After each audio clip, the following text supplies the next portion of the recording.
Jason Bordoff joins me now. He's with the Centre on Global Energy Policy at Columbia University. Jason, tell me, how important are these outlooks, the IEA and OPEC, when you look at the information that you need? How important are the outlooks? The outlooks are very important. They're reference cases for lots of analysts, and not that they're an accurate prediction of where the future is going. The one thing we know about outlooks is they won't end up being correct, but they give a really important sense about the different variables and what can move the needle. If you think about different technological changes or policy changes, how much do those things have an impact on different pieces of the energy sector, different projections and outlooks for different fuels or for greenhouse gas emissions? And when we look at the role of the International Energy Forum, bringing this event together here to really compare and contrast and have people like yourself comment on them, this too is obviously adds a lot of value.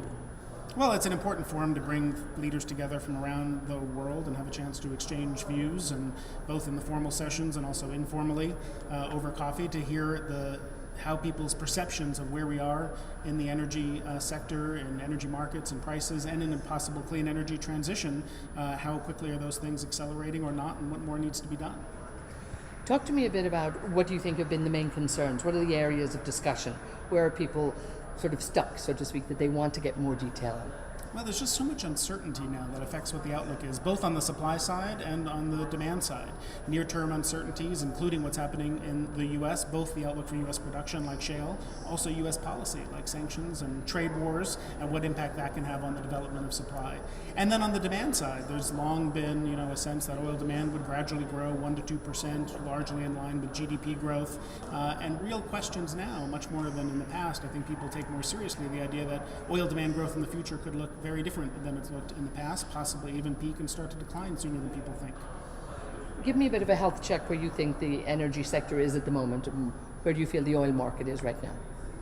Well, OPEC has, stepped in to try to draw down inventories, supported prices, stabilized markets. When prices were shooting up above $85 a barrel, OPEC stepped in to put some more supply in the market last summer, and as prices were falling in December, stepped in to put a floor under prices, trying to play that role, but doing it in a very uncertain environment about what's happening within OPEC countries geopolitically, about OPEC, non-OPEC cooperation.